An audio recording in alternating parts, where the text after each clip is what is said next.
Nah, sebelum kita memasuki acara beranda pada pagi hari ini, kami sampaikan terlebih dahulu kepada Bapak dan Ibu bahwa sebagaimana biasanya di dalam acara beranda kita menghadirkan tokoh-tokoh para profesional untuk berbicara menambah pengayaan informasi dan pengalaman bagi kita semuanya. Maka pada pagi hari ini Bapak dan Ibu di satu sisi memang saya sangat menyenangi fotografi dan saya terus berusaha mempelajari ilmu-ilmu fotografi ini. Maka pada pagi hari ini Bapak dan Ibu saya mengundang seorang tokoh kita. Beliau adalah seorang fotografer profesional yang dikenal bukan hanya di negara kita namun juga mancanegara, yaitu Bapak Darwis Triadi. Dan beliau adalah seorang profesional fotografer dan kemudian beliau juga menjadi seorang fotografer istana sekarang ini. Maka pada pagi hari ini kita mengundang beliau untuk sama-sama mendengarkan sharing beliau bagaimana sesungguhnya konsep-konsep fotografi ini sehingga mengantarkan atas apa yang telah beliau hadirkan menjadi sesuatu yang sangat mengesankan baik secara nasional ataupun secara global pula. Namun sebelumnya kepada Bapak dan Ibu yang harus segera meninggalkan forum ngaji bareng online pada pagi hari ini, sama-sama kita hantarkan dengan doa semoga Bapak dan Ibu senantiasa dalam lindungan Allah, dijauhkan dari wabah dan musibah, dan apa-apa yang dikerjakan dapat terlaksana dengan sebaik-baiknya dalam ridha Allah Subhanahu wa Ta'ala. Dan kepada Bapak dan Ibu lainnya, saya ingin sekali pada pagi hari ini kita menambah informasi, pengayaan informasi kita mengenai dunia fotografi dengan kita mengundang fotografer profesional Bapak Darwis Triadi, dan alhamdulillah beliau sudah hadir bersama-sama kita pada saat ini. Selamat pagi Pak Darwis Triadi. Selamat pagi Pak. Alhamdulillah, terima kasih sekali sudah berkenan hadir di dalam forum ini.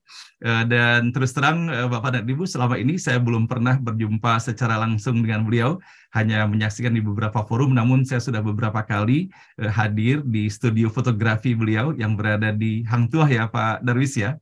Ya, di Patung. Ya, di sebelah patung Senayan itu ya. Nah, pada pagi hari ini selamat datang Pak Darwis Triadi di forum ngaji bareng online ini yang kami sudah melaksanakan kegiatan ini sejak tanggal 12 April tahun 2020 yang lalu bersamaan dengan pandemi. Dan pada saat ini kita masih berkumpul dan hadir bersama 404 orang peserta dari berbagai kalangan profesi dan dari setiap titik dan wilayah, dan bahkan terdapat beberapa peserta ada yang dari Amerika, ada juga yang dari Australia dan beberapa wilayah lainnya. Nah, Pak Darwis, pada pagi hari ini kami ingin sekali mendengarkan sharing dari Pak Darwis bagaimana perkembangan fotografi pada saat ini, dan boleh jadi bisa diberikan tips secara umum ya buat kami terutama yang masih awam ya dengan fotografi ini, bagaimana cara dan tips agar kami dapat juga memiliki ya keahlian ya, walaupun tentunya tidak setara dengan Pak Darwis, tapi paling tidak kita bisa mengabadikan momen-momen penting ya di dalam kehidupan sehari-hari, serta boleh jadi kita bisa mendengar pula bagi Pak Darwis apa yang melatar belakangi profesi di dunia fotografi sehingga sampai dengan pencapaian sekarang ini. Saya yakin bahwa terdapat pesan-pesan dan makna di balik ini semuanya. Nah, kami persilakan Bang Darwis untuk menyampaikan sharingnya, dan mohon diberikan kesempatan pula nanti kepada para peserta apabila ada di antara peserta yang ingin menyampaikan pertanyaannya. Nah, kepada Bang Darwis kami persilakan. Terima kasih. Terima kasih. Ya, selamat pagi semuanya. Ya, terima kasih sebelumnya saya sudah diundang pagi ini ya. Mungkin saya akan ini hanya sebuah pengalaman ya yang saya akan berikan ya. Jadi artinya bahwa pengalaman ini adalah sebuah perjalanan yang sudah saya jalanin hampir 40 tahun lebih ya, 43 tahun tepatnya. Jadi tahun 76, 77 ya tepatnya ya. Saya itu dulu seorang pilot ya, dan karena situasi dan keadaan saya harus resign. Dan pada saat saya memutuskan untuk tidak menjadi pilot, saya juga kebingungan pada saat itu. sempat kebingungan karena itu sudah pilihan saya untuk berhenti ya. Dan walaupun orang tua saya tidak setuju, tapi ibu saya pada saat itu satu-satunya yang menyetujui ya kalau saya keluar dari pilot ya. Kemungkinan saya bisa merasakan bahwa kalau saya menjadi pilot, ibu saya tidak nyaman. Dan pada saat itulah tiba-tiba ada satu hal di mana saya tidak tahu apakah ini sebuah bisikan ya di dalam batin saya.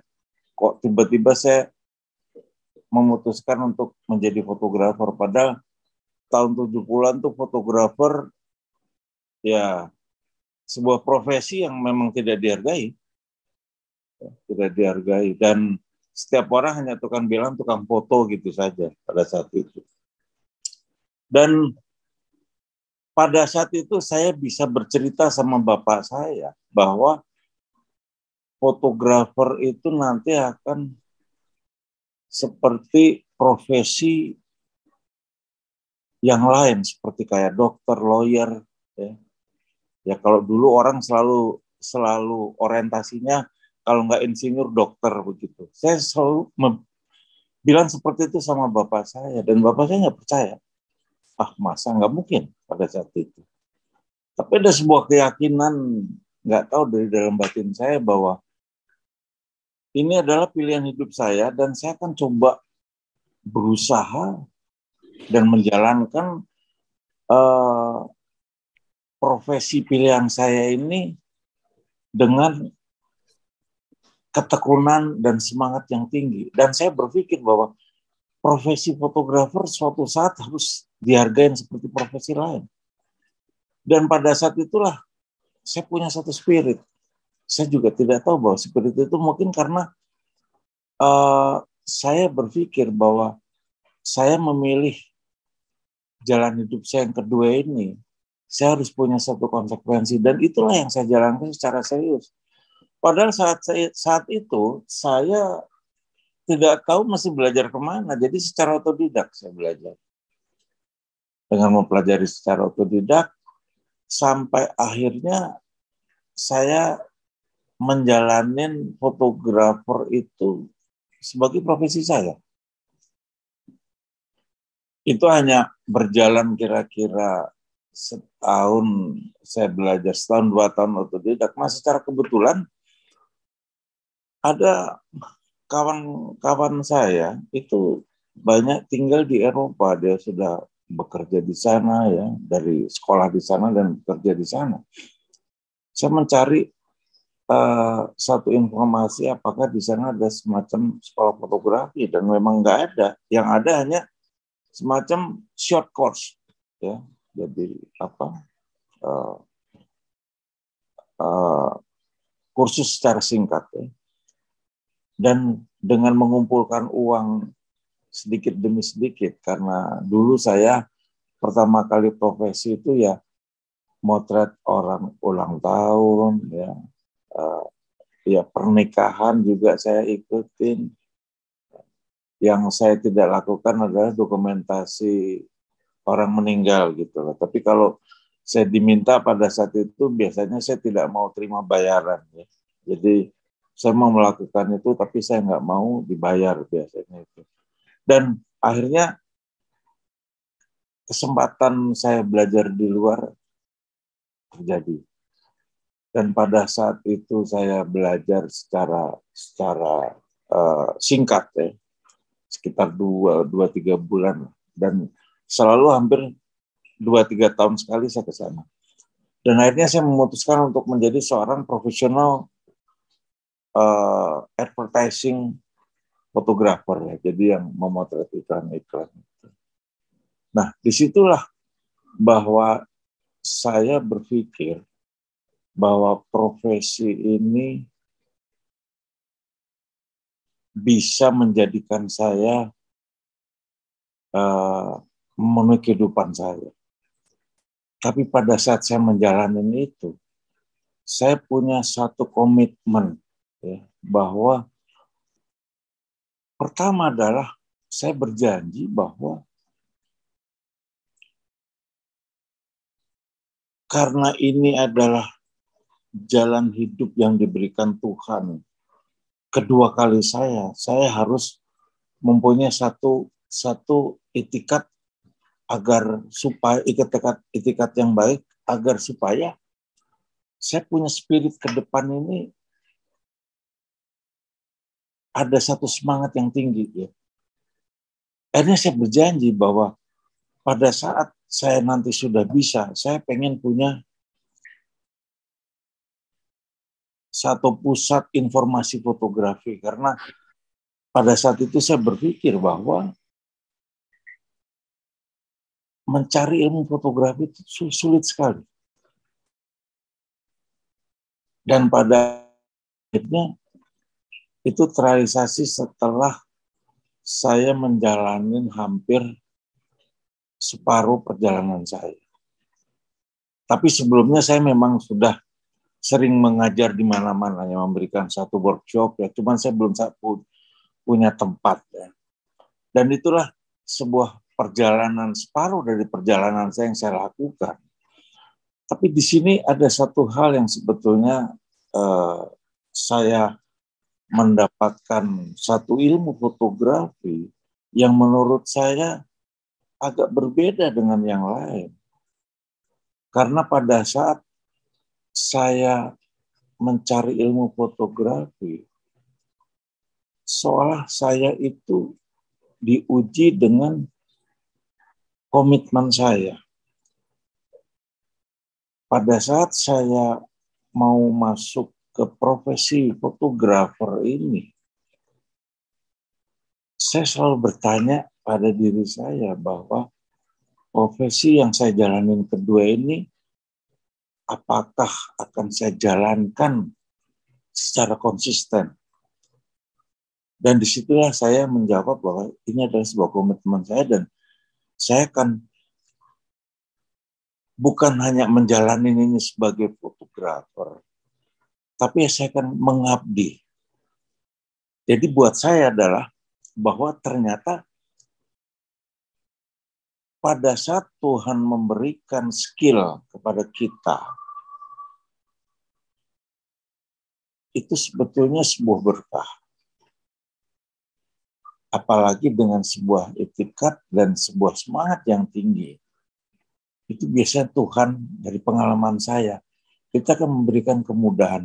Dan ternyata saya diberikan kemudahan dalam belajar, dan pada akhirnya saya baru 2 tahun saya berfotografi, saya sudah bisa mengajar. Ya, saya juga tidak tahu ilmu itu saya dapatkan pada saat itu hanya secara otodidak, tapi saya bisa mendevelop ilmu fotografi itu. Dan disinilah pada saat saya berpikir sambil menjalani saya fotografi, akhirnya saya mempunyai satu tahapan-tahapan, satu pemikiran bahwa fotografi itu memang, atau profesi apapun lah menurut saya. Tapi karena saya seorang fotografer, dalam hal ini saya akan bicara mengenai fotografi. Seorang fotografer, kalau kita menjalani itu memang harus punya komitmen. Nah, komitmen itu harus dibarengi dengan 3 hal. Menurut saya ini sebuah fondasi ya menurut saya. Ada sebuah spirit. Yang kedua adalah motivasi, yang ketiga adalah mentality. Dan di sini sebetulnya pada saat saya belajar fotografi, saya hanya berpikir bahwa belajar fotografi itu bukan belajar menggunakan alat kamera. Belajar fotografi itu ternyata mempelajari bagaimana kita bisa melihat cahaya. Karena fotografi adalah, istilah fotografi adalah melukis dengan cahaya. Jadi ada unsur cahayanya. Dan pada saat itu, saya berpikir lagi bahwa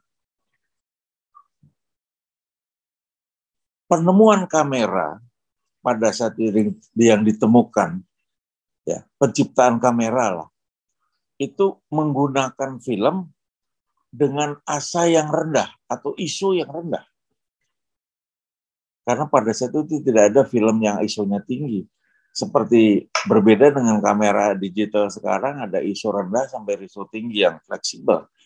Nah, pertanyaan saya adalah pada saat itu, kenapa ada unsur film, ada unsur matahari? Karena film itu yang untuk menyimpan visual di depan. Dan yang berikutnya ada unsur matahari.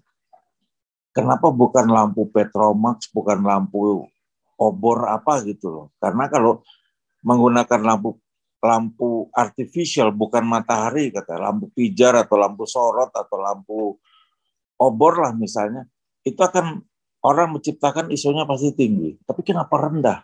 Dan kaitannya akhirnya dengan matahari. Akhirnya saya ambil unsur mataharinya. Bahwa fotografi adalah cahaya. Cahaya menggunakan matahari. Terus saya melihat kenapa matahari yang akhirnya terpilih digunakan untuk memotret itu. Saya berpikir matahari itu kan sumber kehidupan, saya bilang. Sumber kehidupan, sumber energi. Dan di situ akhirnya saya berpikir, berarti belajar fotografi, menjadi fotografer, entah itu amatir atau profesional sebagai hobi, berarti kita harus belajar melihat cahaya, belajar merasakan cahaya. Berarti karena matahari adalah sumber kehidupan, berarti saya belajar fotografi, juga saya belajar berkehidupan. Terus saya pikir lagi, belajar fotografi itu kan harus punya spirit. Hidup juga harus punya spirit. Belajar fotografi harus punya motivasi. Hidup harus punya motivasi. Belajar fotografi harus punya mentality yang baik. Hidup juga harus punya mentality. Jadi belajar fotografi itu seperti belajar berkehidupan. Nah, ini yang saya terapkan. Jadi pada saat 43 tahun yang lalu, 40 tahun yang lalu lah tepatnya, saya mulai melakukan prinsip-prinsip dasar berfotografi seperti itu. Nah, muncullah akhirnya spirit itu. Nah, disinilah sebetulnya pada saat menjalankan fotografi, itu banyak sekali cobaan, tempaan, ya wajarlah seperti kayak hidup aja. Tapi karena saya punya komitmen yang 3 tadi, saya terus jalankan. Dan disinilah sebetulnya titik tolaknya adalah bahwa pada saat kita belajar berfotografi, kita belajar berkehidupan, kalau kita bicara fotografi, saya berpikir kita harus berpikir bukan masa lalu. Kita bukan berpikir masa kini, tapi saya harus berpikir masa depan. Jadi pada saat dulu pun, saya berpikir bahwa saya harus belajar, kebetulan saya punya spesialis foto itu di orang, ya, di model tepatnya, di manusia. Kalau orang fotografer di fotografi selalu bilang people photography. Dan pada saat itulah saya berpikir saya harus belajar khusus mengenai motret orang.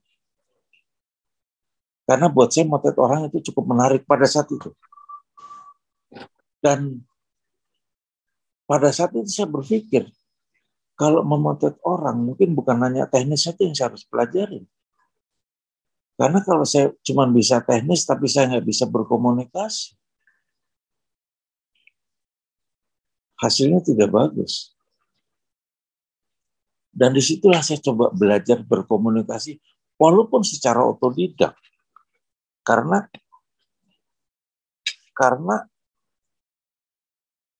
pada saat itu saya juga nggak mungkin belajar secara akademisi ya, fotografi itu saya belajar secara otodidak. Jadi belajar komunikasi juga belajar secara otodidak. Nah, pada saat saya berkomunikasi sama orang, saya juga berpikir, kalau saya nggak punya satu mental atau saya tidak punya jiwa leadership, ya. Saya dulu nggak tahu itu namanya leadership, bahwa orang datang ke saya percaya akan difoto jadi baik. Berarti di sini saya harus meyakinin orang itu. Nah, itulah leadership kan. Saya coba belajar meyakini juga secara otodidak bagaimana leadership itu. Ya berarti leadership itu bukan hanya berkomunikasi saja, tapi harus meyakinin orang. Selain meyakinin orang, kita harus punya juga keyakinan bahwa orang itu percaya sama saya, trust. Disitulah saya belajar bagaimana melayani, ya. Nah, disinilah justru unsur melayani itu menarik di dalam kita menjalankan kehidupan. Ya. Karena buat saya fotografi itu betul-betul seperti kayak kita menjalankan hidup. Kalau kita mau menjalani secara tepat. Karena pada saat dulu saya memulai menjalani fotografi, saya berpikir bahwa karena Tuhan sudah memberikan saya ini skill, saya coba abdikan lagi kepada kehidupan, ya kepada sesama manusia. Dan sejak saat itu, saya selalu berpikir bahwa saya menjalani kehidupan berprofesi ini bukan hanya melihat uang. Jadi bukan hanya doing for money. Jadi saya memotret cuman ada dua hal. Dia saya foto secara tidak membayar atau dia membayar, terserah. Tapi kalau untuk foto komersil, foto iklan, ya memang harus membayar ya. Tapi banyak sekali, mungkin hampir semua artis lah. Karena buat saya teman-teman artis itu adalah bagian dari support ya perjalanan saya. Jadi mereka rata-rata hampir saya foto tidak berbayar. Ya, jadi buat saya mereka adalah penunjang spirit saya gitu. Jadi disitulah sebetulnya yang saya mau sharekan di sini, bahwa ternyata menjalankan profesi dengan orientasi tidak hanya melihat uang itu akan menjadi nyaman. Dan akhirnya saya menjalankan sesuai dengan janji saya. Setelah 20 tahun saya punya sekolah fotografi. Dan pada saat saya menjalankan fotografi, saya berpikir ya pada diri saya, bahwa bertanya pada diri saya bahwa saya memproduksi fotografer. Saya mendidik fotografer. Berarti ada sebuah kata bahwa dia akan menjadi fotografer. Dan kalau saya berpikir tidak baik, saya menciptakan fotografer dan nanti menjadi pesaing saya, seperti itu. Tapi pada saat itu saya tidak berpikir bahwa setiap fotografer atau seorang fotografer siapapun itu bukan pesaing saya. Tapi mereka adalah saudara senasib saya yang mengais menjalankan profesi ini. Dan disitulah akhirnya menjadi kenyamanan saya bahwa saya tidak punya musuh dari Sabang sampai Merauke. Jadi saya kalau keluar kota manapun, saya bertemu dengan sahabat dan saudara-saudara saya fotografer. Dan cobaan yang berikutnya adalah bahwa pada saat saya memberikan ini, kapan saya akan memberikan satu kesempatan kepada murid-murid saya agar supaya mereka menjalankan fotografi itu seolah-olah tidak bersaing sama saya. Itu sangat berat. Tapi karena sudah berjanji,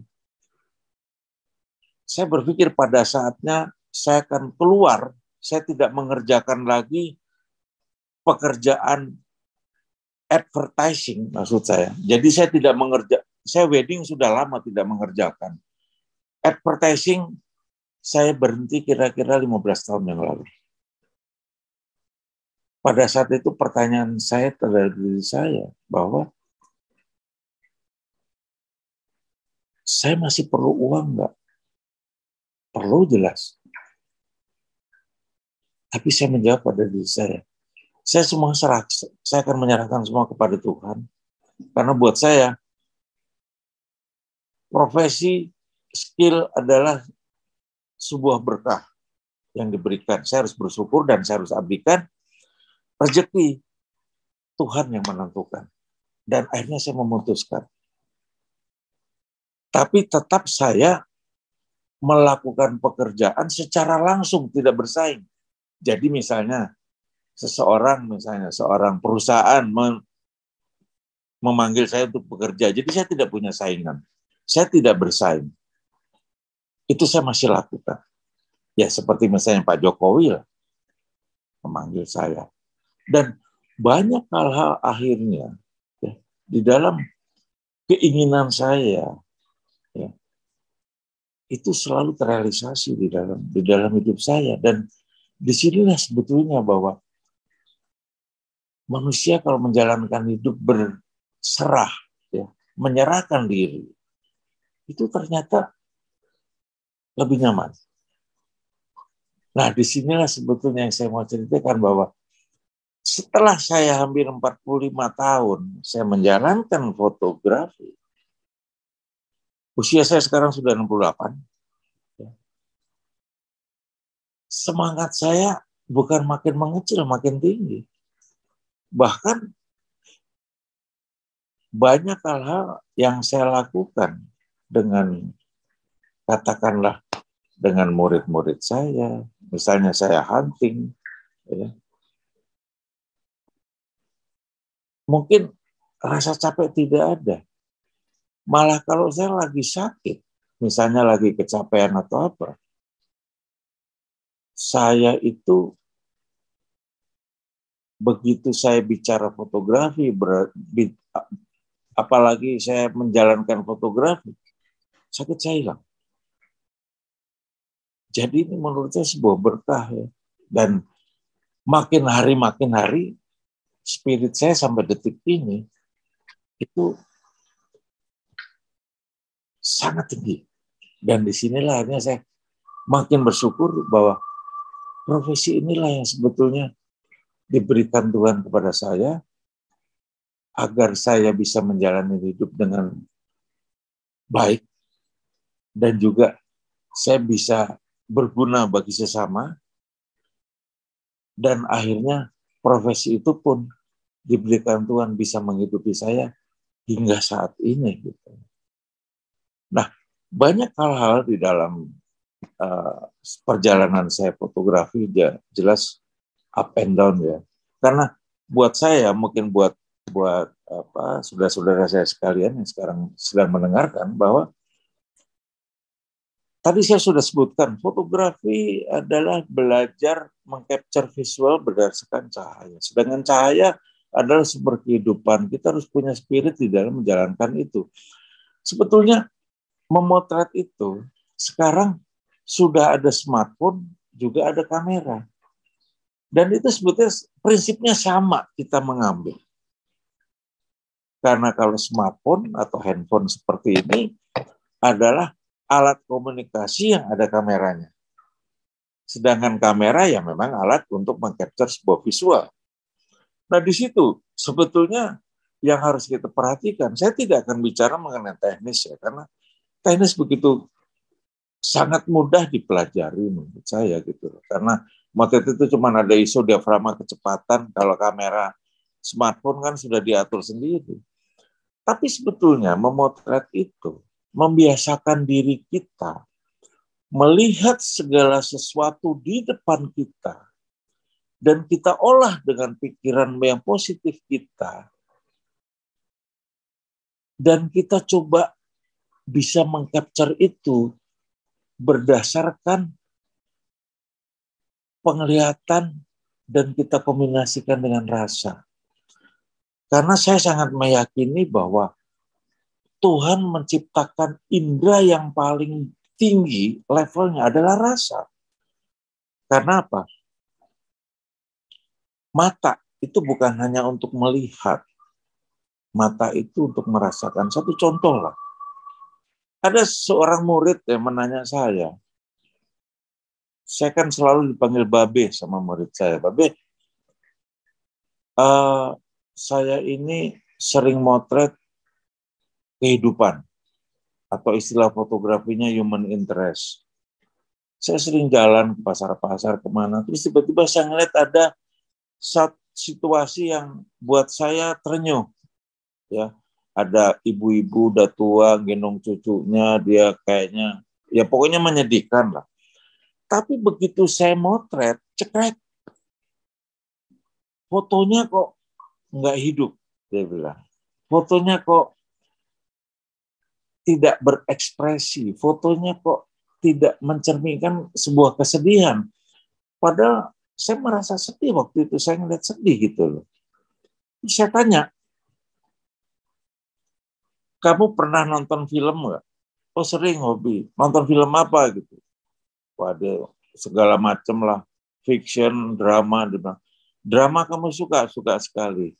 Saya tanya, pada saat kamu nonton film drama, kamu sedih dan nangis nggak? Pernah nangis nggak? Waduh, saya mah kalau nonton film drama, kalau pas sedih, pasti nangis. Oke, bagus itu. Berarti kamu punya rasa melihat segala sesuatu, terus kamu sedih. Dan kamu bereaksi, mata kamu keluar. Nah, pada saat kamu memotret, kamu melihat sesuatu, kamu sedih, tapi kamu tidak mempersiapkan diri dan kamu tidak berkomunikasi dengan batin kamu bahwa kesedihan itu betul-betul kamu rasakan. Karena kamu hanya melihat dan merasakan nggak begitu seperti kamu merasakan nonton film. Jadi efek dari rasa kamu tidak kamu pekakan dalam setiap kamu melihat. Jadi mata kamu tidak berkomunikasi dengan rasa secara tepat. Akhirnya kamu pada saat kamu melihat dan kamu hanya melihat sedih, kamu tidak mengirimkan itu ke otak kamu, saya bilang. Akhirnya otak kamu tidak menyuruh atau mengirimkan sinyal ke telunjuk kamu untuk cekrik energi kesedihan itu masuk ke alat ini, saya bilang.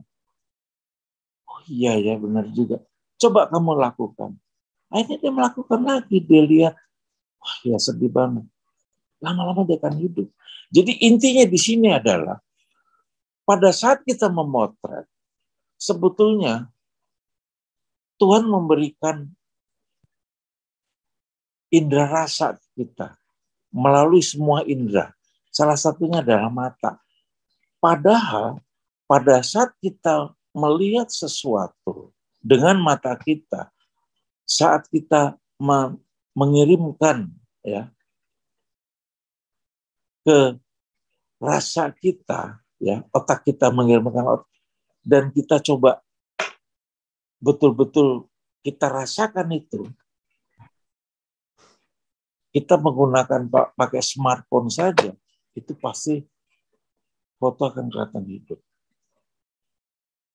Contoh yang paling sederhana, kenapa seorang jurnalis atau fotografer perang, ya, dia begitu memotret di dalam peperangan, hasilnya pasti bagus. Karena dia masuk dalam situasi itu, pikirannya masuk dalam situasi itu. Atau kita lihatlah, pada saat kita ngelihat foto-foto zaman dulu, tahun 45, perjuangan, ngelihat fotonya Ibu Fatmawati lagi menjahit bendera, melihat Bung Karno sedang berpidato, hidup. Kenapa seperti itu? Karena si fotografer merasakan energi Bung Karno, merasakan Ibu Fatmawati yang sedang menyulam bendera, dia bisa merasakan itu sampai energi itu bisa tertangkap di dalam alat kamera. Karena kamera itu hanya alat kan, tapi semuanya menggunakan energi. Dan disinilah sebetulnya bahwa menjalankan fotografi itu sebetulnya bukan hanya belajar melihat cahaya, bukan hanya belajar memanage rasa, tapi belajar memanage energi positif. Dan di sinilah sebetulnya kita bisa masuk mempelajari bahwa pada saat kita menjalankan hidup, kita harus mulai bisa memilah-milah bahwa oh ini baik, oh ini tidak baik. Apalagi di era sekarang. Dengan segala hormat saya sekali lagi, di era media sosial sekarang, orang hanya punya target hidup mewah, memperlihatkan kemewahan, habis semua. Makan yang enak, ya, menjalani segala sesuatu yang enak. Terus kalau kita pikir, kapan kita menjalani yang nggak enak?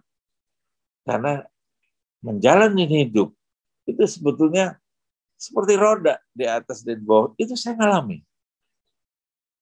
Menjalani hidup itu di atas dan di bawah. Tapi kalau prinsip dasar kita selalu bersyukur, posisi kita mau di mana, itu kita tetap bersyukur.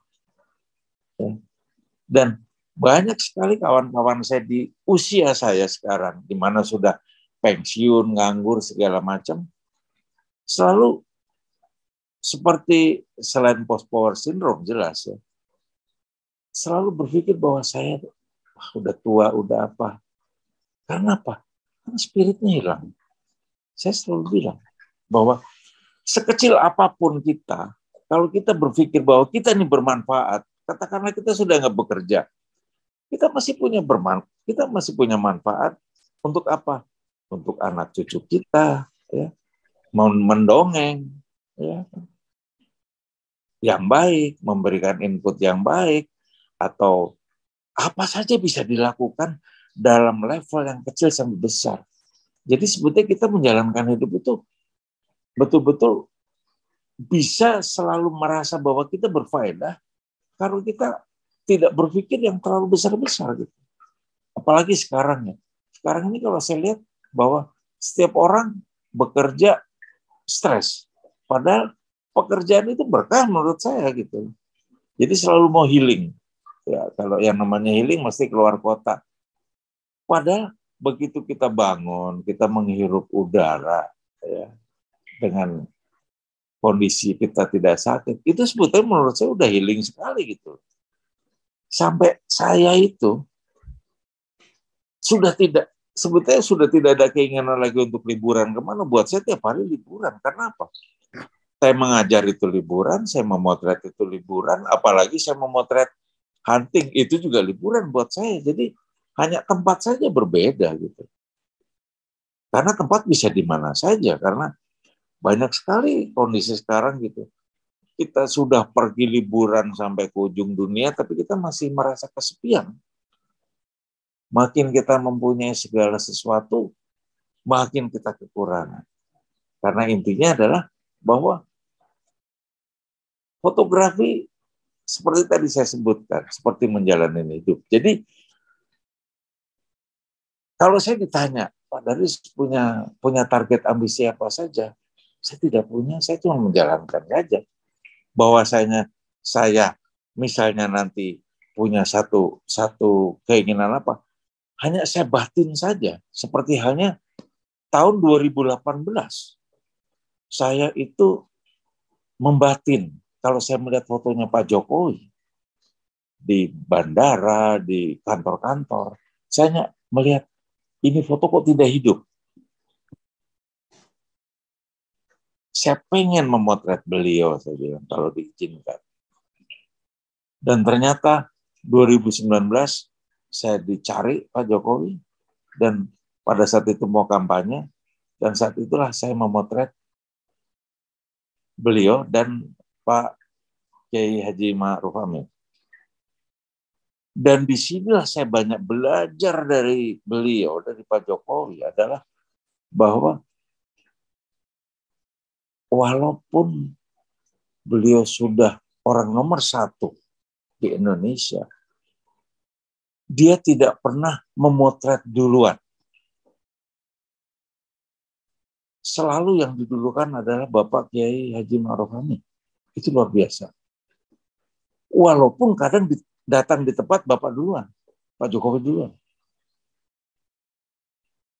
Dan inilah sebetulnya banyak hal yang saya sering ketemu di dalam kehidupan saya. Orang-orang yang bisa kita contoh. Karena buat saya menjalankan kehidupan itu harus terus belajar. Karena hidup tidak pernah berhenti akan belajar berkehidupan. Karena kita akan selalu, pada akhirnya kita akan menjalani itu menjadi nyaman. Ya. Jadi karena kita selalu bersyukur, seperti halnya saya di dalam fotografi, saya selalu bersyukur gitu. Karena kadang-kadang banyak sekali pengalaman saya, ini mungkin satu contoh aja. Saya selalu memberikan bread and butter saya, kehidupan saya atau rezeki saya, itu sama orang lain. Saya tidak mau bersaing. Banyak sekali lah. Misalnya satu contoh. Dulu ya, sebelum saya berhenti menjadi advertising photographer, saya diundang untuk menawarkan jasa di satu pemotretan iklan. Tapi kebetulan kok ketemunya ada teman saya, ada murid saya. Nah kebetulan ada teman saya bilang, karena nggak mungkin saya memberikan level harga di bawah dia, pasti orang milih saya kan.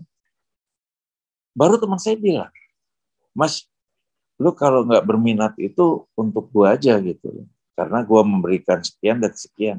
Terus saya berpikir, kamu ingin proyek gitu, oke silahkan deh, lu ambil. Sampai asisten saya berpikir, Pak, kok malah dikasih orang lain gitu. Saya nggak bilang bahwa itu mungkin bukan rezeki saya. Karena kalau saya bersaing dengan dia, saya turunkan, batin saya pasti akan berontak. Karena saya sudah berjanji pada diri saya tidak akan bersaing. Dengan cara itu kan berarti saya mengkhianati janji saya gitu. Pertanyaannya, saya setelah memberikan itu, saya mati nggak? Gitu. Saya bangkrut nggak? Ternyata tidak. Jadi tetap Tuhan memberikan dalam bentuk yang berbeda. Dan disinilah pada akhirnya saya berpikir bahwa ternyata hidup memang ini dari pengalaman saya. Tuhan sudah memberikan apa ya, istilahnya batok kelapa lah. Kita sudah pegang, oh kamu segini. Jadi memang istilah iri itu sudah harus dibuang jauh-jauh. Karena itu sifat manusia sih. Sebelah orang senang kita susah, sebelah orang susah kita senang. Harusnya dibalik.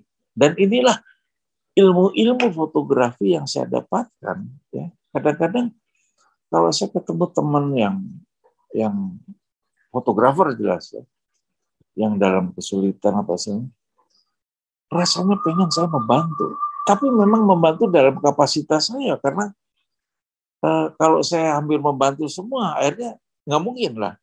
Kecuali saya ini pejabat gitu loh. Dengan pejabat ya saya bisa memberikan bantuan ke orang lain, tapi saya punya kapasitas. Dan itulah yang menarik ya di dalam perjalanan saya sebagai fotografer gitu. Dan banyak hal mungkin saya akan berikan mungkin dalam 1-2 menit ini ya, mumpung saya masih ingat, bahwa di dalam perjalanan hidup itu selalu pasti ada istilahnya cobaan. Tapi saya tidak pernah berpikir bahwa ini sebuah cobaan. Karena buat saya Tuhan itu maha baik. Jadi tidak akan mencoba. Ini karena efek dari kita aja. Jadi efek dari apa yang kita lakukan. Saya 2 tahun yang lalu divonis kanker stadium 4 usus besar saya. Ya karena mungkin pola makan saya nggak benar, apalah, segala macam. Dan pada saat itu, saya punya asuransi, ya. Tapi pada saat saya mau mengurus asuransi untuk berobat saya, asuransi saya ditipu orang. Padahal yang menipu adalah sahabat saya sendiri. Tapi udah, akhirnya saya berpikir, bagaimana caranya saya bisa menjalani operasi ini, karena kalau BPJS nggak mungkin, saya bilang, karena perlu proses. Tapi pada saat itu, saya sempat bingung, karena aksesnya dari mana gitu. Akhirnya saya tunda operasi saya hampir 6 bulan. Dan pada saat itu sudah pandemi. 2019 itu udah masuk pandemi. Pada saat 6 bulan, itu HB saya baru tahu tinggal 6, dan saya nyetir mobil mau pingsan, keliengan gitu, saya berhenti, akhirnya saya ke rumah sakit harus transfusi, ada 4 botol saya transfusi, sampai naik lagi, akhirnya saya normal lagi, dan saya coba ke Solo, karena rumah saya tinggal di Solo juga ya, dengan istri saya banyak di Solo, jadi saya ke Solo. Sampai di Solo saya check up, dan kata dokter saya sudah stadium 4 dan saya harus dioperasi. Pada saat saya berpikir, saya tidak punya uang. Saya berdoa, dan saya memohon, kebetulan bapak ibu saya, kakek, apalagi kakek saya sudah meninggal.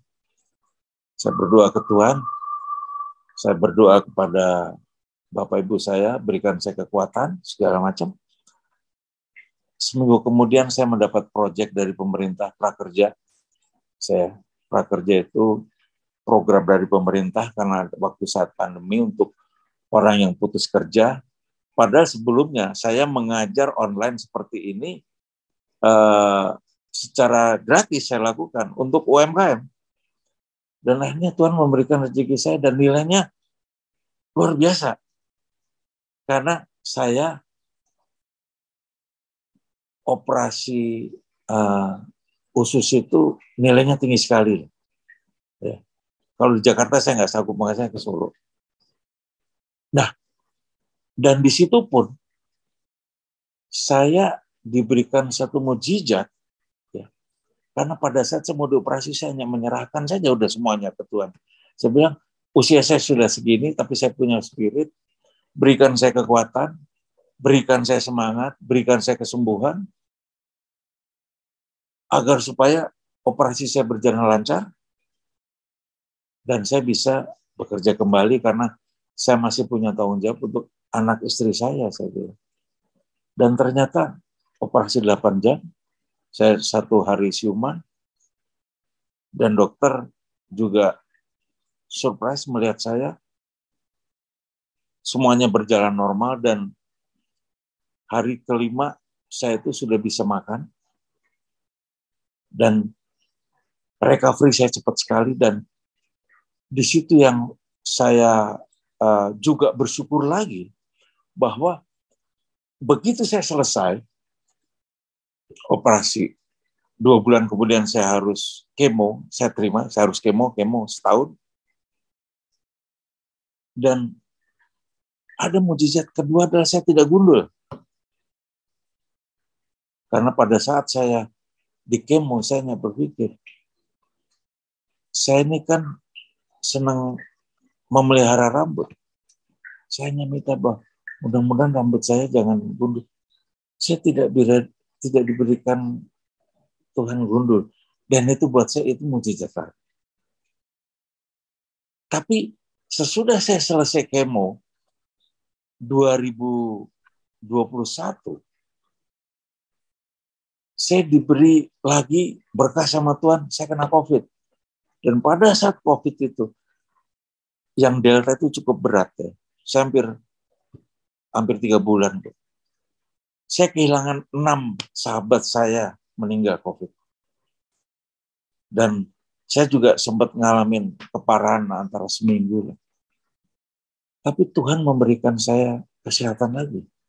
Dan disinilah sebetulnya pada akhirnya saya sangat meyakini gitu bahwa di dalam kita menjalani hidup itu cuman yang harus kita jalani adalah rasa syukur karena kita diberkahi, dan kita harus punya satu dedikasi, loyalitas, kita harus abdikan seperti itu. Oke, jadi saya rasa itu yang saya coba memberikan. Mungkin kita bisa tanya jawab karena saya tidak akan memberikan teknis secara detail, tapi fotografi itu menariknya justru di situ menurut saya. Baik, terima kasih Bang Darwis atas sharing mengenai values kehidupan pada pagi hari ini. Beranjak dari pengalaman dan profesi fotografi ini, bahwa bagaimana Pak Darwis menyampaikan kepada kita semuanya bahwa tidak hanya melihat segala sesuatu dari teknisnya, tetapi di balik itu semua nilai-nilai apa sesungguhnya yang bisa kita petik untuk dapat kita jadikan sebagai nilai di dalam kehidupan ini. Nah, Bapak dan Ibu yang dirahmati Allah, bahwa pada pagi hari ini kita dihadiri oleh fotografer profesional Bang Darwis ini, dan mengingatkan kita semuanya akan sebuah hadis yang diriwayatkan oleh Imam Tirmizi, di mana Rasulullah SAW bersabda, hikmah itu adalah barang yang hilang milik orang yang beriman. Di mana saja ia menemukannya, maka ambillah. Nah, maka pada pagi hari ini, nilai-nilai universal yang disampaikan oleh Pak Darwis Triadi ini adalah merupakan nilai-nilai yang luar biasa, yang sebagaimana kita dapati bahwa menjadi nilai dan landasan yang beliau lakukan di dalam mengembangkan profesi sebagai fotografi dan memberikan makna yang seluas-luasnya bagi masyarakat. Dan tadi ketika Pak Darwis menyampaikan bahwa ternyata ketika kita berbicara mengenai fotografi, maka elemen dan landasan utama itu adalah cahaya, bahwa tidak ada fotografi tanpa cahaya. Dan kita bisa mendapati bahwa bagaimana kemampuan kita menyikapi, memaknai dan menyerap makna cahaya itu sendiri, dan itulah sesungguhnya merupakan elemen utama daripada fotografi itu sendiri. Nah, hal ini Bapak dan Ibu yang dirahmati Allah mengingatkan kepada kita semuanya atas apa yang bisa kita baca dan dapati di dalam ayat ke-35 pada surah An-Nur, pada surah ke-24.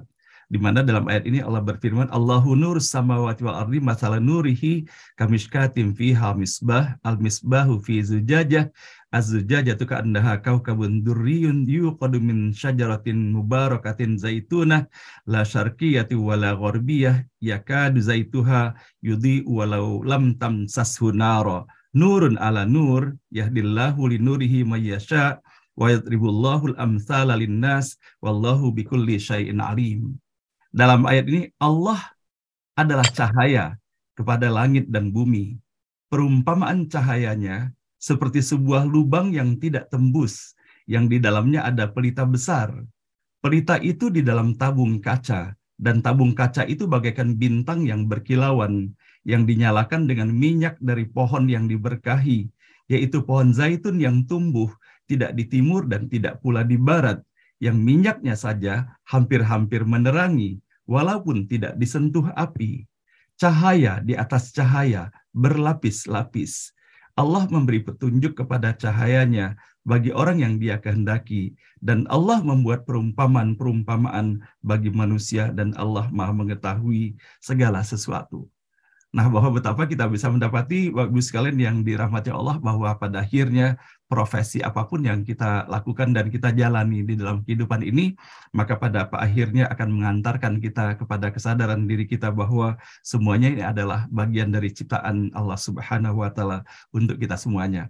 Nah, baiklah Bang Darwis, tadi kita sudah mendapati bahwa bagaimana nilai-nilai yang dijadikan pegangan ya dari Bang Darwis pada selama ini adalah bagaimana kita menjaga dan memelihara komitmen kita.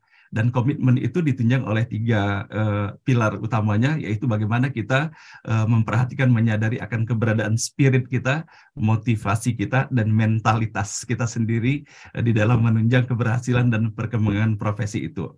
Dan kemudian Bang Darwis menyampaikan bahwa ketika kita tidak memperhatikan lagi kepentingan diri kita, tetapi kepentingan sosial seluas-luasnya, maka insya Allah kepentingan diri kita pun akan Allah selamatkan dan kita pun menjadi lebih bermakna lagi bagi orang lain. Dan bahwa betapa ketika kita tidak mementingkan kepentingan diri sendiri, melainkan kepentingan orang banyak, maka energi itu akan Allah hadirkan untuk kita semuanya. Nah, baiklah Bapak dan Ibu yang berbahagia dan Bang Darwis, kita memasuki forum tanya jawab pada pagi hari ini. Ada beberapa pertanyaan yang dihantarkan di dalam forum ini dan ada beberapa sahabat kita yang ingin menyampaikan pertanyaan secara langsung. Dan untuk itu pertama kami berikan kesempatan kepada Pak Mehmet Gunawan. Kepada Pak Mehmet kami persilakan untuk menyampaikan pertanyaan ataupun tanggapannya. Tolong di-unmute Pak Mehmet. Terima kasih Pak Hasan. Silakan Pak Mehmet. Assalamualaikum warahmatullahi wabarakatuh. Waalaikumsalam warahmatullahi wabarakatuh. Saya sudah lama melihat foto-foto, kemudian mencari informasi tentang sekolah fotografi Pak Darwis Triadi ini. Ya, Pak. Saya teman sahabatnya Pak Sujai Kartasasmita, Pak. Iya, Pak. Dengan Ibu Endang Basuki, sama-sama pencinta fotografi. Saya mencoba tapi masih belum bisa, Pak. Iya. Itu pelajaran yang diberikan tadi oleh Pak Darwis Triadi luar biasa. Saya kira dengan berbagi, dengan menikmati pekerjaan, ya, akhirnya Tuhan pun memberikan kita kesempatan apa yang tidak kita ambil karena diberikan orang lain, Pak. Iya. Pertanyaan saya tentang fotografi ini begini, Pak Darwis. Iya. Dalam film, ya, kan pemeran itu dipilih orangnya yang kira-kira pantas memerankan itu. Ya. Walaupun mungkin dia itu melakukan peran sebagai seorang tertentu, seorang baik, seorang jahat gitu ya. Tapi ada pilihan-pilihan orang tertentu yang dipilih untuk memerankan itu. Nah, kalau saya suka berpikir apakah foto seseorang itu bisa mencerminkan kepribadiannya, Pak? Apakah fotografi bisa mendapatkan informasi tentang kepribadian seseorang dari fotonya? Itu pertanyaan sedikit saja, Pak Darwis. Terima kasih. Assalamualaikum warahmatullahi wabarakatuh. Assalamualaikum warahmatullahi wabarakatuh. Ya, terima kasih Pak. Ini pertanyaan yang sangat baik. Jadi saya akan menjawab ini berdasarkan pengalaman. Jadi bukan teori. Jadi apa-apa yang saya sudah jalankan ini ya pengalaman saya sebetulnya gitu loh. Jadi begini, pertama adalah bahwa kita jangan lupa bahwa kita memotret, ya. Nanti akan saya berikan satu contoh-contoh juga sih bahwa kejadian itu.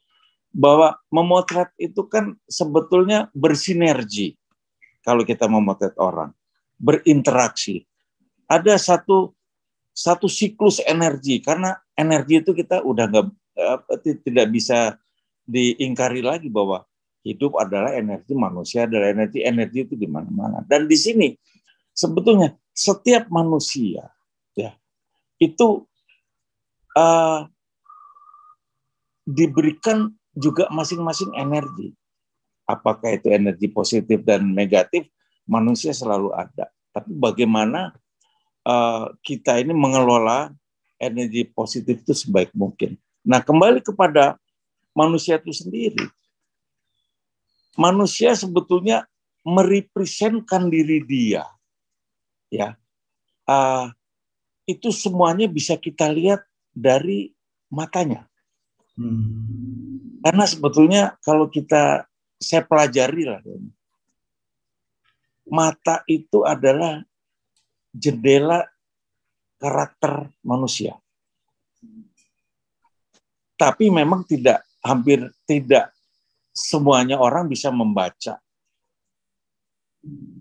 Ada satu contoh misalnya lah, kita ngelihat, walaupun itu bisa di-create, ya, bahwa biasanya di dalam film-film, karena tadi menyinggung film, kadang-kadang sosok seorang pembunuh berdarah dingin pasti selalu digambarkannya dengan orang yang mukanya manis, ya, kulitnya putih, wajahnya halus. Tapi biasanya si aktor itu dia harus berakting bahwa mata dia itu lebih kelihatan licik seperti itu. Dan di sini sebetulnya saya banyak belajar mengenai bagaimana pengelolaan, karena dalam kurun waktu sekian puluh tahun akhirnya saya belajar mengelola energi, ya, artinya energi positif. Dan disinilah sebetulnya bahwa pada saat kita memotret orang, ya, dengan kekuatan energi kita, sebetulnya kita bisa mengcapture originalitas dari karakter orang itu orang tersebut. Dan memang sebetulnya bahwa karakter manusia tidak bisa dirubah. Tapi sifat dari perbuatan itu bisa dirubah. Dengan cara ya dia harus merubah cara berpikir dia dulu. Karena dengan cara berpikir dia, semuanya itu akan tergambar dari wajah lah. Wajah ya diwakili dengan mata. Karena banyak sekali saya melihat ada seseorang, ya, misalnya nih, seseorang dia dulu wajahnya cakep enggak, tapi wajahnya enak, bagus, menarik, kelihatan bersinar gitu loh, kelihatan betul-betul bagus lah ya sinar matanya. Tapi begitu saya ngelihat dia sangat ambisius dalam menjalankan kehidupan dia, muka itu berubah. Berubah itu dari mana? Dari ekspresi mata sebetulnya.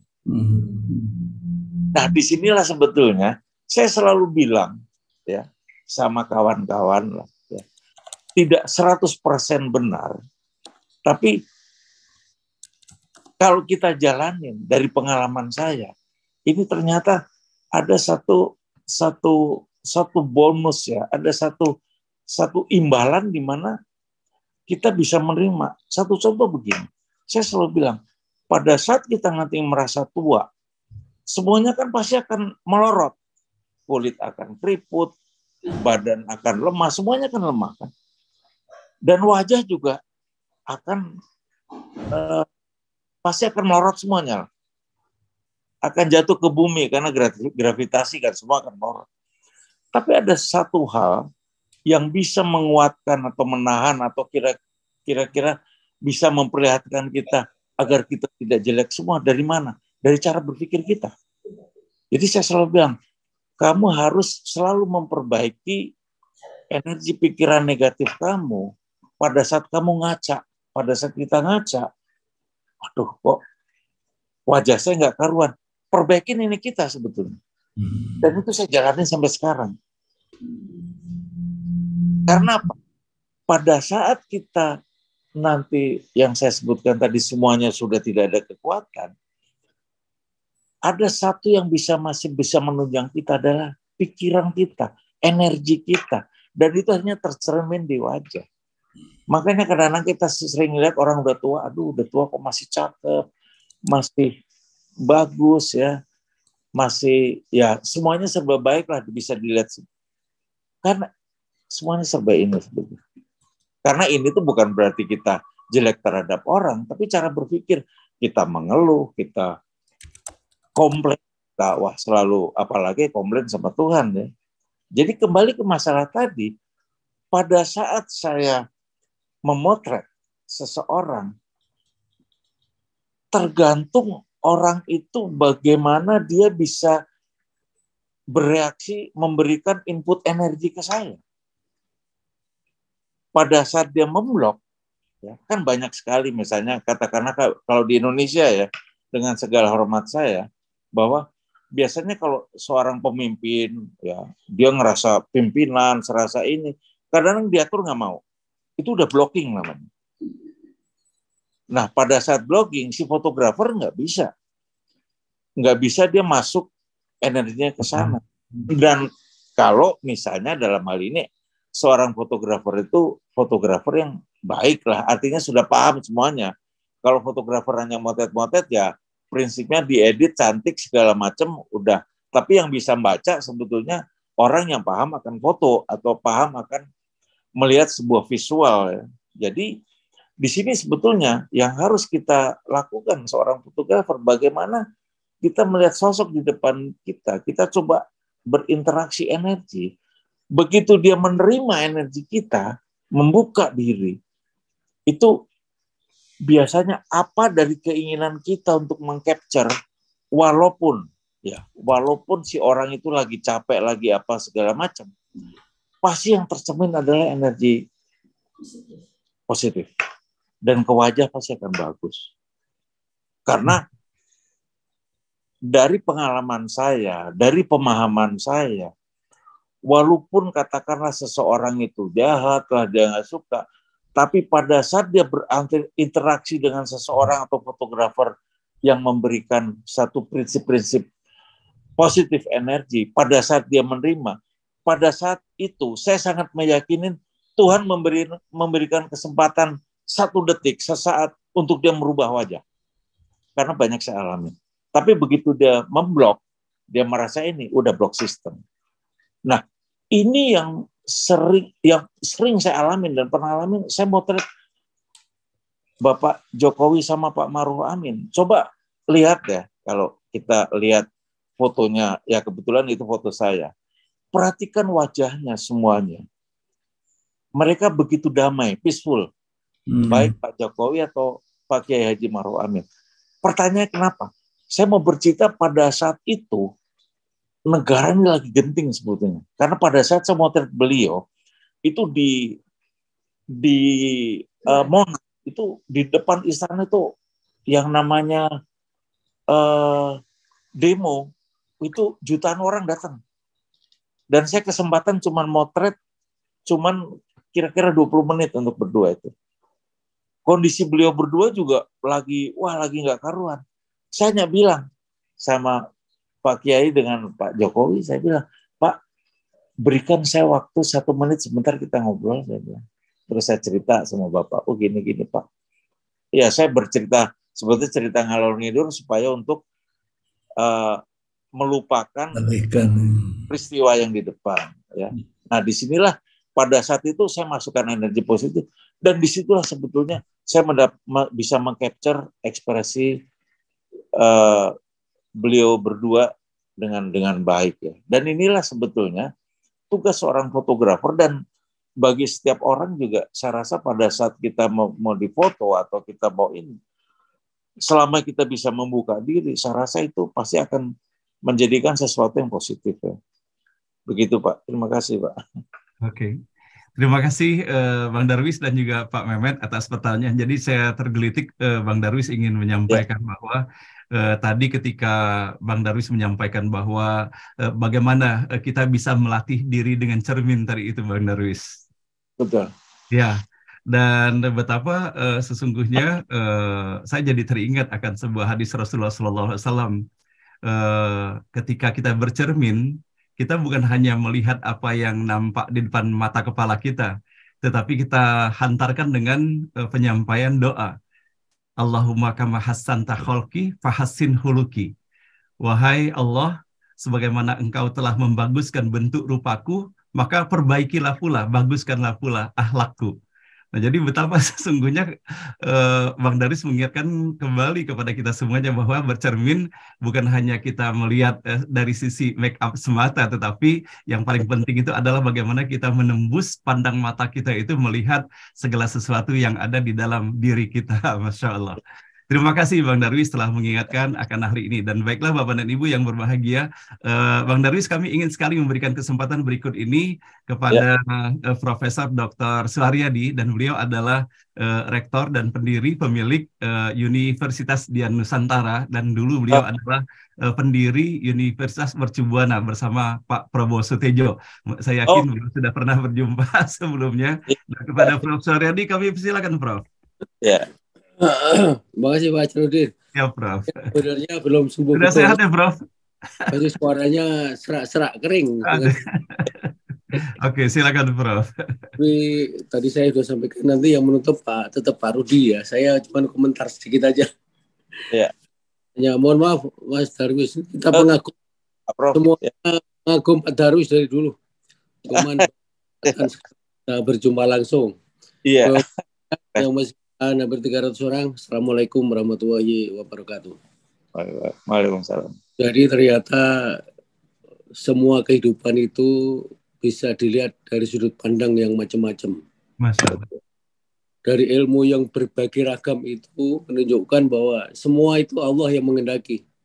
Kita semua mempunyai kemampuan yang berbeda-beda di antara satu bidang dengan bidang yang lain.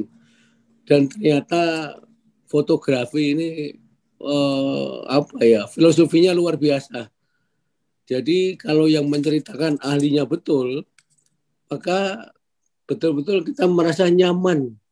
Karena semua ilmu itu mempunyai dasar-dasar ilmiah walaupun itu autodidak. Mas Darwis ini menyampaikan secara enak sekali karena beliau bukan hanya belajar di formal education, tetapi justru autodidak, belajar sendiri, mendalami sendiri, menemukan sendiri betapa asiknya menjadi fotografer dengan segala macam hal yang telah beliau uraikan tadi. Semuanya mengandung filosofi yang sangat bagus dan saya kira berbagai komentar di chatting juga menunjukkan semua bilang Masya Allah, Pak Darwis ilmunya luar biasa tinggi ya, karena memang bukan hanya fotografinya, tetapi yang di belakang layar fotografi itu yang kita menyimak semuanya. Dan kita semua bisa mengambil hikmah yang sebesar-besarnya dari apa yang disampaikan oleh Pak Darwis. Jadi saya tidak bisa berpanjang lebar Mas Darwis.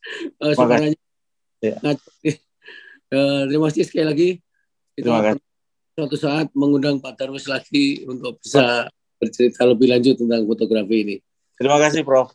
Terima kasih banyak Pak Darwis, Darudin, dan mohon Pak Rudi memberikan saripati dari semua yang disampaikan Mas Darwis nanti di akhir pertemuan kita. Terima kasih Mas. Terima kasih Prof. Suryadi. Paling tidak pelepas kangen hari ini sudah hampir seminggu Prof. Suryadi tidak hadir ya Bapak dan Ibu, dan hari ini beliau hadir walaupun masih dengan serak-serak basah gitu kan ya. Sama-sama kita doakan ya Bapak dan Ibu, semoga Prof. Suryadi segera sehat dan bugar kembali dan agar lebih leluasa lagi untuk menyampaikan komentarnya di dalam forum ini. Nah baiklah Bang Darwis, waktu tanpa terasa telah menunjukkan jam 7.48, namun kami ingin menambahkan beberapa pertanyaan yang muncul di dalam kolom chat pagi hari ini, boleh ya Bang Darwis ya? Boleh. Nah, ini ada beberapa pertanyaan mungkin menyangkut hal yang kita dapati dalam keseharian kita. Yang pertama dari kami ingin menyampaikan apa yang disampaikan oleh Ibu Oom ya. Bagaimana pandangan Mas Darwis sebagai profesional fotografer ya menyikapi bahwa dengan berkembangnya teknologi pula tentunya dan banyaknya aplikasi sehingga kita bisa melihat bahwa banyak sekali sekarang ini keanekaragaman ya foto-foto dan ekspresi yang kadang-kadang tidak mendidik sesungguhnya dari apa yang diabadikan di dalam foto-foto itu sendiri, baik terkait dengan aspek vulgaritasnya ataupun hal-hal lain yang kadang-kadang tidak sepatutnya hal itu ditayangkan menjadi konsumsi publik tentunya. Nah, bagaimana pandangan Bang Darwis melihat fenomena seperti ini? Iya. Oke, terima kasih Ibu. Jadi saya akan coba menjawab bahwa begini, ada satu hal yang sebetulnya kita tidak lakukan ya di dalam, terutama di Indonesia menurut saya.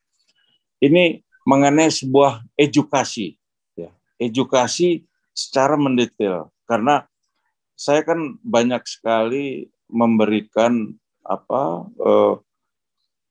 workshop ya atau seminar di Malaysia, di Filipina, di Singapura, ya, di Vietnam ya, terutama Malaysia lah. Saya beberapa kali ke sana gitu. Jadi sebetulnya kalau saya melihat, akhirnya kita berpikir pada mindset, cara berpikir karena masalah edukasi.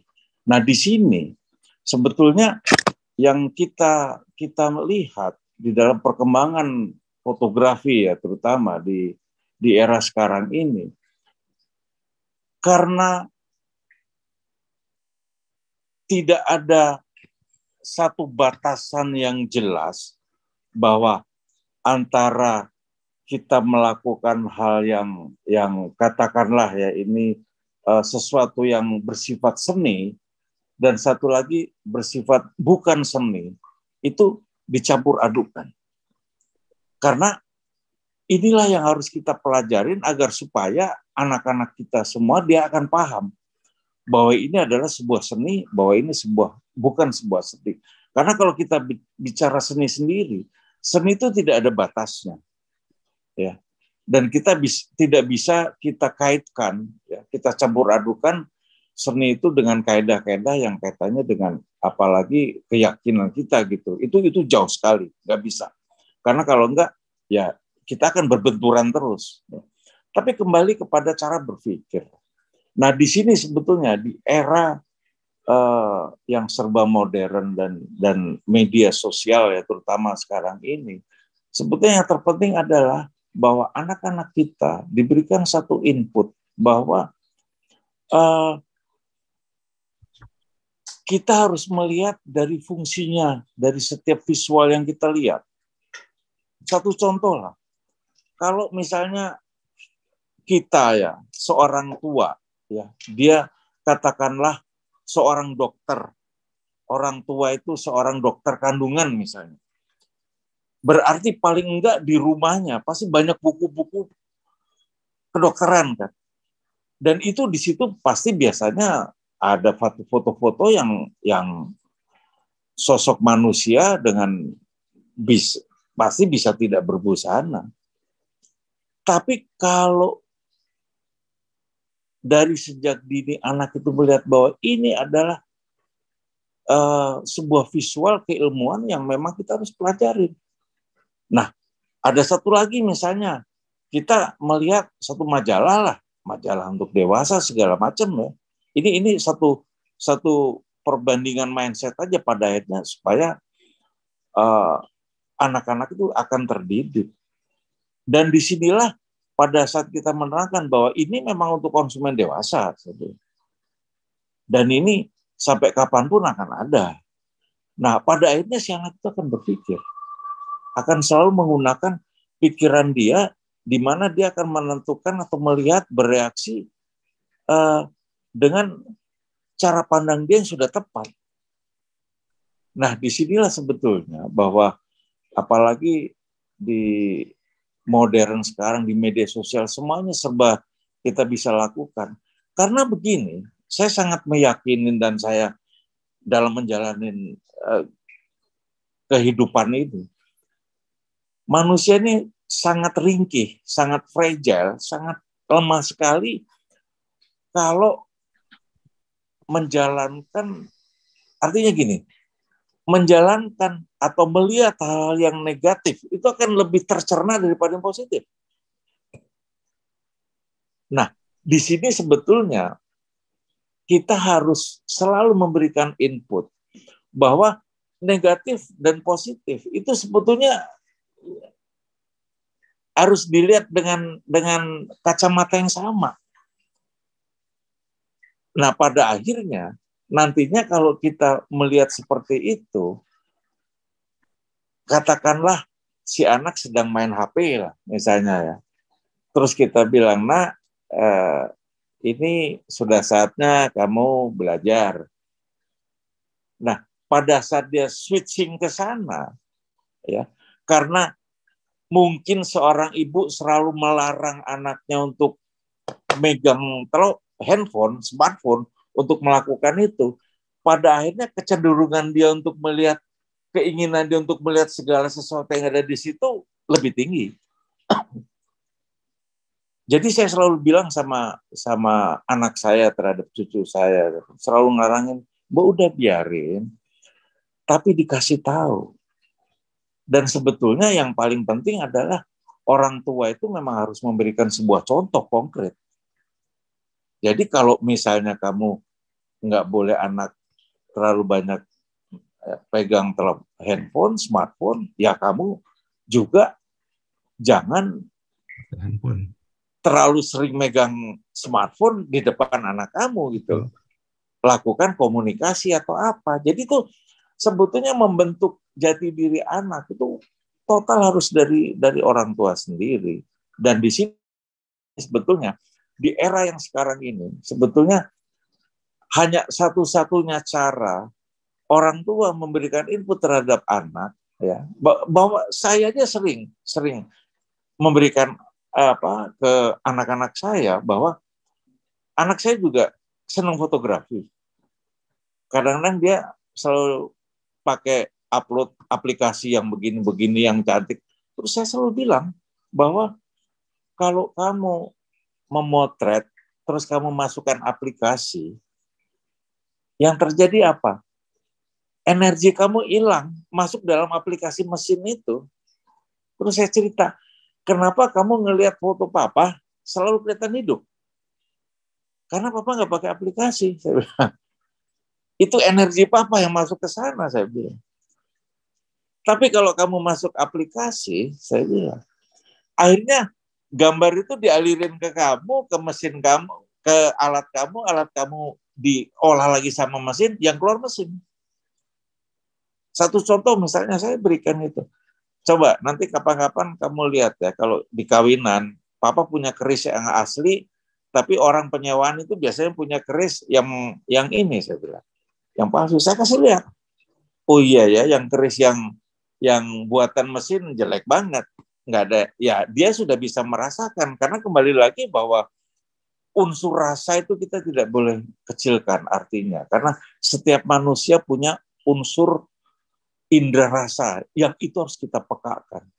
Makanya sejak dini alangkah baiknya kalau anak-anak itu berikan input yang hal-hal yang kaitannya dengan rasa, ya tata krama lah kalau bahasa ini ya, tepo seliro kayak gitu itu sangat penting.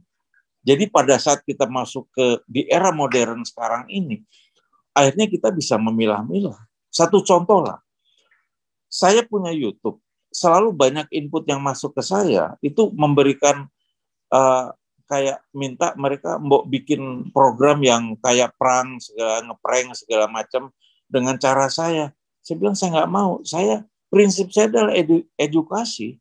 Jadi saya memberikan hal yang tepat. Walaupun bahwa kondisi yang YouTube yang prank kayak segala macam itu yang laku. YouTube yang edukasi kurang, tapi saya bilang, saya jangan. Dan itulah sebetulnya, dari starting point itu, kita selalu membiasakan diri bahwa coba selalu dalam segala hal, kalau kita masuk dalam kondisi yang serba modern, serba apa, tetap pada esensi yang semula. Bahwa sesuatu yang natural, itu akan jauh lebih baik. Jadi di sini, kembali lagi ke fotografi, boleh saja sih pakai aplikasi, tapi kan kembali lagi saya akan coba singgung mengenai selfie. Kan sekarang banyak orang berselfie, tapi pakai aplikasi segala macam. Padahal selfie, foto diri itu kan merepresentkan diri kita. Artinya apa? Kita harus memperlihatkan sesuatu yang baik dari kita, tapi juga kejujuran dari kita. Nah kalau kita taruh yang macam-macam boneka, akhirnya begitu kita ketemu orangnya, kok beda banget, udah jauh dari aslinya gitu. Nah disinilah sebetulnya selfie adalah merepresent diri kita agar supaya kita terlihat baik, tidak terlihat kekurangan kita, tapi juga jangan menutupin kepalsuan, ditutupi dengan sebuah kepalsuan. Saya rasa itu. Masalah. Luar biasa sekali Bang Darwis atas penjelasan dari pertanyaan yang disampaikan oleh Ibu Om. Sebetulnya ingin beranjak ke pertanyaan berikutnya, namun hari telah menunjukkan tepat jam 8 pada saat ini. Khawatir kalau saya Bang Darwis juga sudah ada tugas lainnya, dikarenakan komitmen yang saya janjikan bahwa kita mengakhiri acara ini pada jam 8. Nah Bapak dan Ibu, terutama kepada Bapak dan Ibu yang sudah menyampaikan pertanyaannya, ada Pak Kunto, ada Ibu Dina, dan beberapa Bapak dan Ibu lainnya. Mohon maaf sekali apabila pertanyaan kepada Bang Darwis pada hari ini belum tersampaikan. Insya Allah nanti akan kami sampaikan dalam pertemuan insya Allah dalam berikutnya. Dan apabila berkenan juga Bang Darwis, akan kami berikan juga nomor HP Bang Darwis kepada Bapak dan Ibu yang ingin menyampaikan pertanyaan secara khususnya. Dan baiklah Bang Darwis, kita akan sebagaimana yang disampaikan oleh Profesor Suryadi, pada hari ini acara penutupan forum ini akan kita minta kepada Bapak Rudi Rajab, kepada Pak Rudi Rajab, berkenan kiranya Pak Rudi menyampaikan sambutan, komentar, dan sekaligus menutup acara kita pada hari ini. Kepada Pak Rudi kami persilakan. Bismillahirrahmanirrahim. Yang kami hormati, kami cintai Pak Hasan, jemaah NBO yang dicintai Allah, dan Mas Darwis yang sangat kami hormati. Assalamualaikum warahmatullahi wabarakatuh. Waalaikumsalam.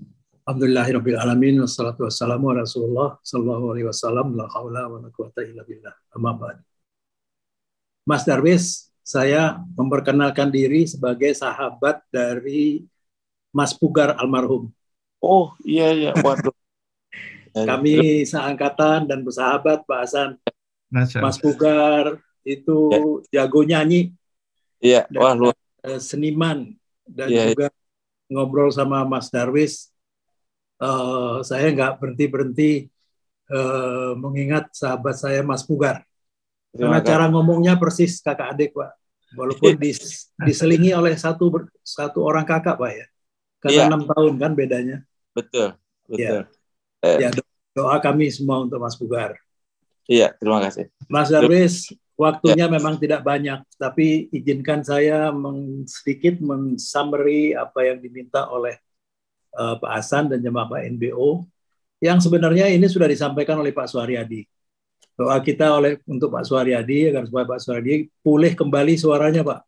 Beliau sudah 3 hari ini tidak bisa memberikan summary seperti biasa yang bahasa cerdas, lugas, dan singkat. Nah, saya akan coba untuk mewakili beliau untuk menutup NBO ini dengan mengikuti apa yang disampaikan oleh beliau tadi. Beliau itu suaranya agak serak-serak kering, Pak Hasan, bukan serak-serak basah. Jadi agak berat juga. Tapi insya Allah dalam 1-2 hari mendatang akan segera sembuh kembali. Amin ya rabbal alamin. Doa kita juga untuk jemaah NBO yang masih dalam keadaan sakit, semoga diberikan kesembuhan oleh Allah dan diberikan kesempatan untuk tetap berkomunikasi di dalam forum NBO ini. Mas Darwis, kami ini mencoba melihat dalam bahasa kekinian. Rasanya kalau kita ngobrol di Starbucks atau di warung kopi itu bisa 2 jam, 3 jam, nggak akan menyeruput kopi. Karena yang diseruput adalah informasi dan penjelasan Mas Darwis yang multidimensional.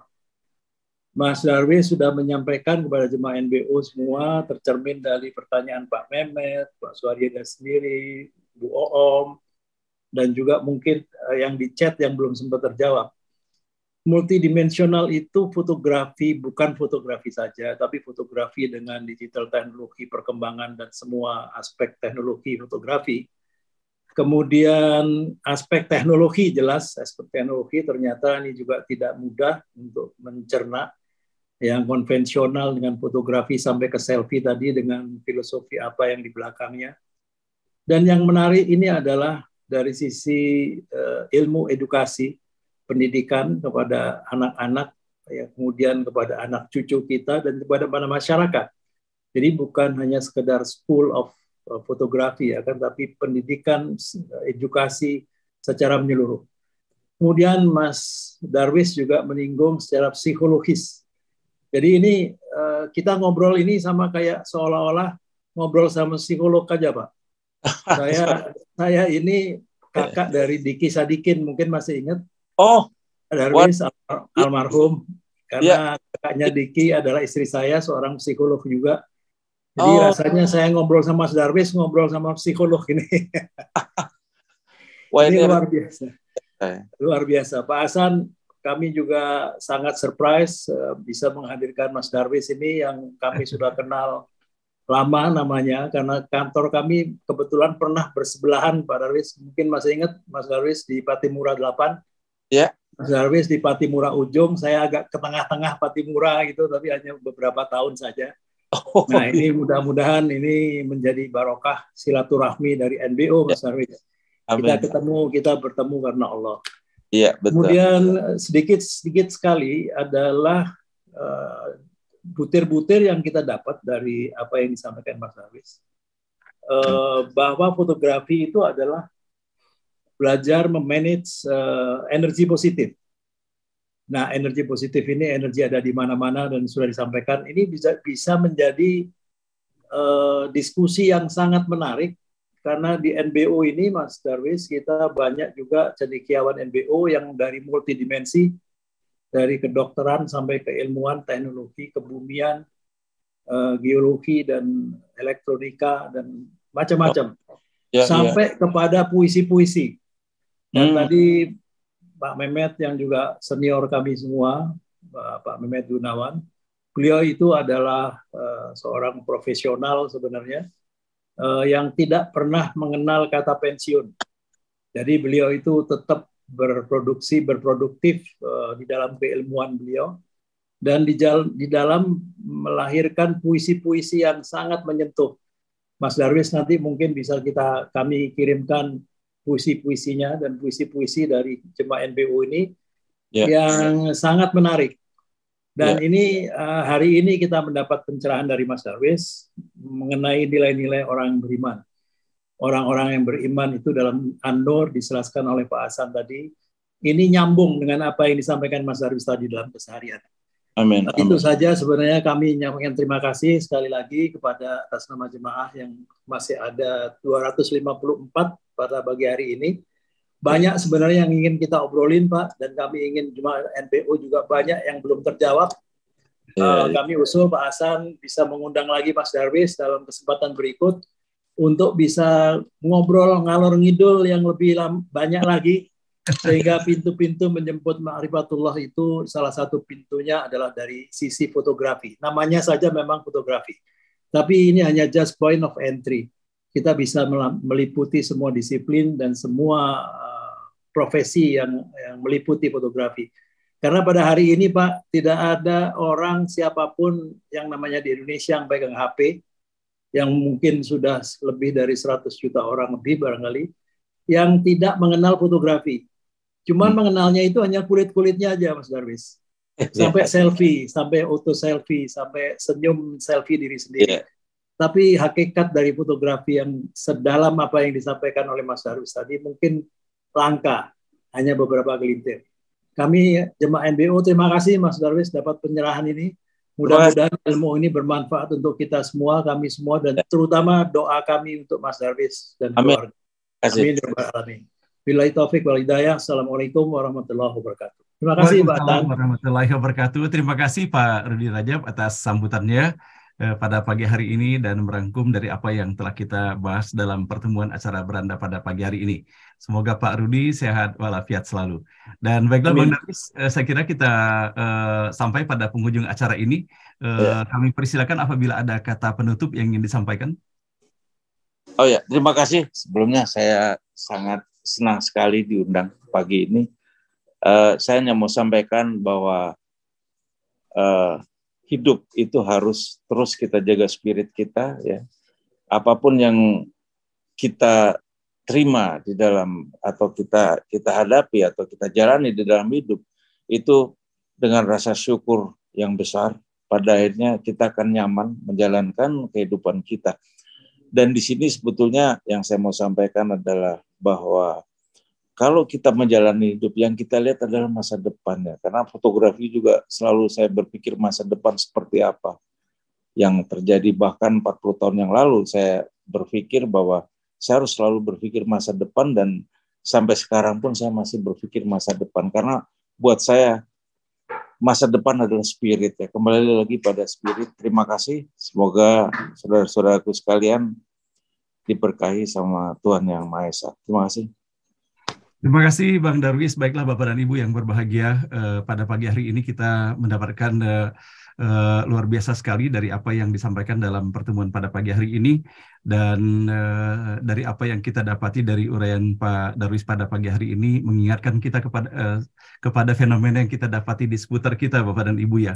Kita saja yang menambahkannya, ada pohon, ada bunga melati, ada bunga mawar, ada bunga-bunga lainnya yang begitu banyaknya. Namun kalau sudah kita perhatikan keindahan dan warna-warninya, bunga itu akan mengerucut kepada akar, dan semua akar itu adalah menghunjam ke dalam bumi.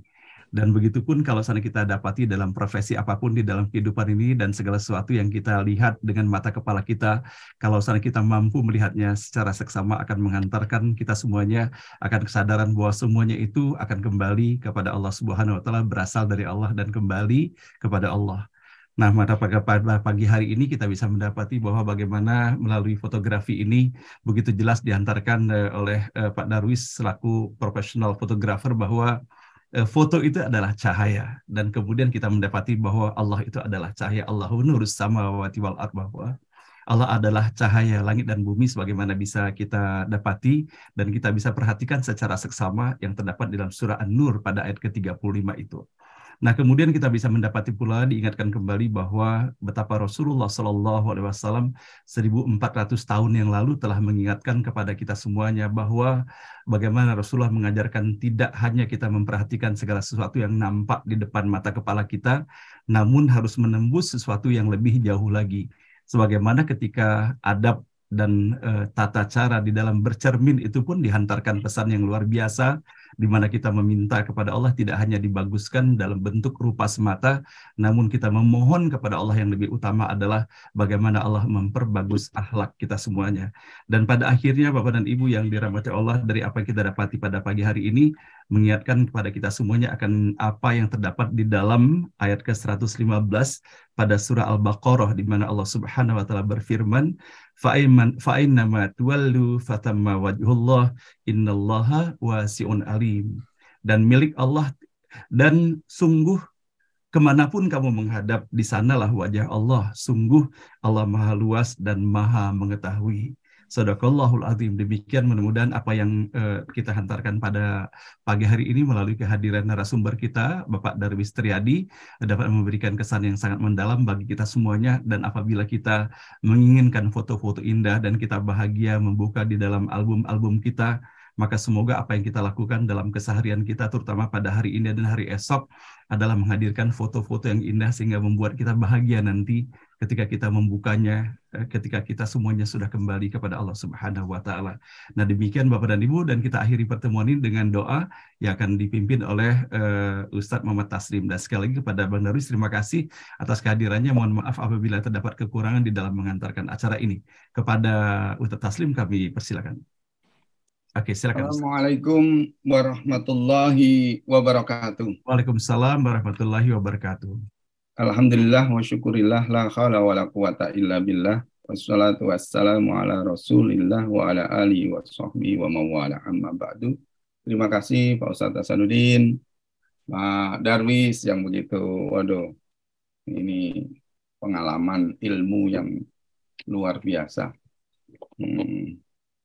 Dan Pak Rudi, Prof. Suharyadi, semoga tambah sehat, ya, semuanya juga tambah sehat, tambah semangat untuk belajar Al-Quran.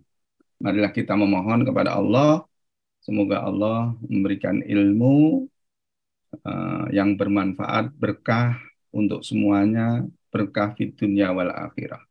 A'udzubillahi minasyaitonirrajim. Bismillahirrahmanirrahim. Hamdan hamidin, hamdan na'imin, hamdan syakirin, hamdan yuwafiuka fil mazid. Ya Rabbana lakal hamd kama yanbaghi karim azim sultan. Allahumma shalli ala sayyidina Muhammad wa ala alihi wa sahbihi wa tabi'in bi ihsan ila yaumiddin. Allahumma ighfir lana dhunubana wa liwalidina wal jamil muslimina wal muslimat wal mu'minina wal mu'minat al ahya'i minhum wal.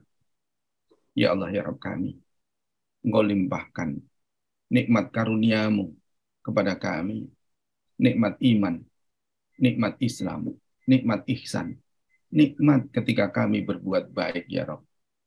Ya Allah ya Rabb kami, Engkau berikan nikmat thalabul ilmi.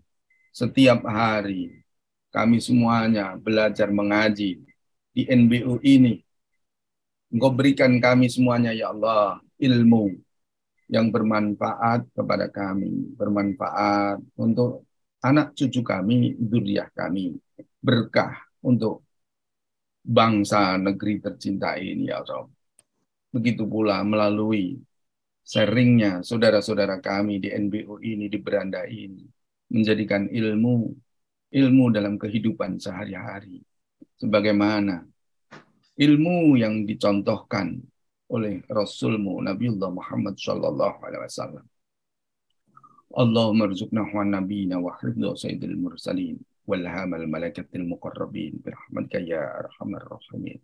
Rabbi zidna ilma warzuqna fahma. Ya Allah, Engkau berikan kami, Engkau berikan ilmu, keberkahan, ilmu yang mampu membimbing kami untuk keselamatan dunia hingga akhirat nanti. Begitu pula Engkau berikan kepada anak cucu kami, dzurriyyah kami, menjadi anak-anak yang soleh dan solehah, berbakti kepada orang tua, berbakti kepada nusa dan bangsa di negeri cinta ini, ya Allah. Rabbana atina fid dunya hasanah wa fil akhirati hasanah wa qina azabannar. Wa sallallahu ala sayyidina Muhammad wa ala alihi wa sahbihi wa sallam walhamdulillahi rabbil alamin.